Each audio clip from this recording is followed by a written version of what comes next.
पत्नी पति से फोन पर बात करते हुए कहती है, सुनिए, ऑफिस से आते हुए खाना बाहर से ही लेते आना, मेरी तबीयत कुछ ठीक नहीं है। पति पत्नी से कहता है, सारा दिन तुम घर में ही तो रहती हो, करती ही क्या हो तुम, आराम ही तो फरमाती हो। इतना कहकर पति फोन काट देते हैं। पत्नी थोड़ा सोच में पड़कर गुस्से में लग रहे थे। बहुत, क्या करूँ अब, खाना बनाऊं या नहीं, पता नहीं खाना लाएंगे या नहीं लाएंगे। पत्नी थोड़ा सोचने के बाद, मैं ही कुछ झटपट बना लेती हूँ, क्यों ना बिरयानी ही बना लूँ। कुछ देर में बिरयानी बन जाती है और पति श्री के भी घर पहुँचने का समय लगभग हो ही जाता है। पति घर पहुंचकर, खाना बनाई हो? पत्नी घबराते हुए, हाँ जी बिरयानी बना ली। पति, तो फिर मुझे फोन क्यों किया था? इतनी जल्दी तुम्हारी तबीयत ठीक हो गई? अरे वाह, ताना मारते हुए, थक जाती होगी ना तुम दिन भर काम करते करते। पत्नी, आराम, हम, सही कहा आपने, आराम ही तो करती हूँ। चलिए आप मुंह हाथ धो लीजिए, खाना तैयार ही है। पति मुंह हाथ धोकर खाने के टेबल पर आता है, जहाँ पहले से ही वो उनके आने का इंतजार कर रही थी। फिर वो खाना लगा देती है। वो दोनों ही खाना खाने लगते हैं। खाना खाते समय उनके मन में ख्याल आता है कि अब तो कुछ करना ही पड़ेगा। क्या होती है घर में औरत की अहमियत, ये समझना ही पड़ेगा। अगले दिन देर तक वो सोती रही। एक उसके ना उठने से सभी सोते रहे। फिर 8 बजने ही वाले थे कि वो उठ गई और नहाने चली गई। फिर जब उनकी आंख खुली तो समय देखा, ऑफिस का समय लगभग हो ही चुका था। प्रिया प्रिया गुस्से चिल्लाते हुए बोलने लगे, आज तुमने मुझे उठाया क्यों नहीं? तुम जानती थी ना आज 8 बजे मुझे मेरी नौकरी पर मीटिंग थी और आज बच्चों का स्कूल भी छूट गया।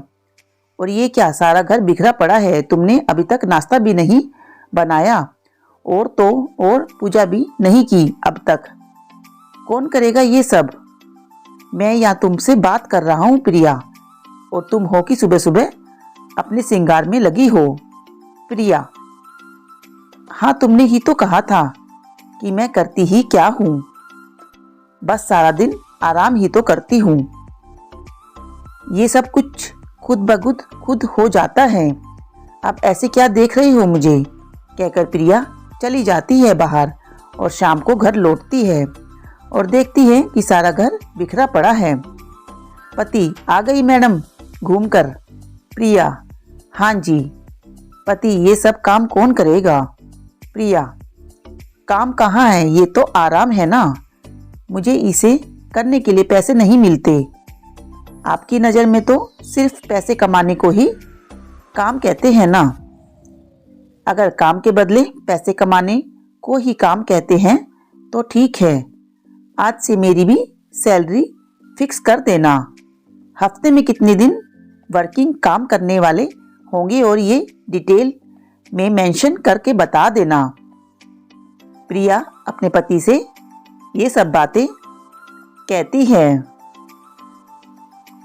तीज त्योहार की छुट्टी भी अलग रख देना, बिना काम किए तैयार त्योहार कैसे होते हैं मुझे भी देखना है।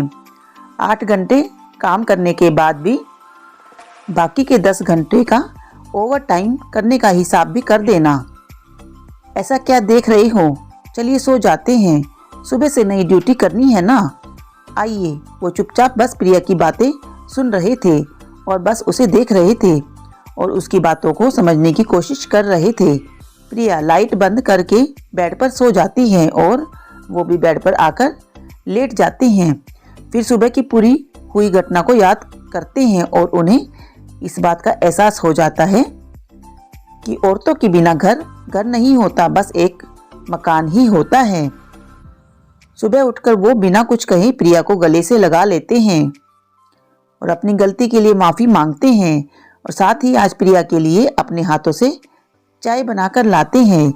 इस तरह से प्रिया अपनी और घर में रहने वाली सभी औरतों की अहमियत का एहसास कराती है। तो दोस्तों, घर में रहने वाली औरतों को भी हमें अहमियत जरूर देनी चाहिए। दोस्तों, ये छोटी सी कहानी आपको अच्छी लगी हो तो कृपया करके इसे दोस्तों परिवारजनों में शेयर जरूर करें एवं इस कहानी के बारे में आपकी क्या राय है, अपने अनमोल विचार हमें कमेंट बॉक्स में लिखकर जरूर बताएं। मेरी कहानी देखने के लिए आपका दिल से धन्यवाद। आपका दिन शुभ हो। अपना और अपनी फैमिली का ध्यान रखिएगा।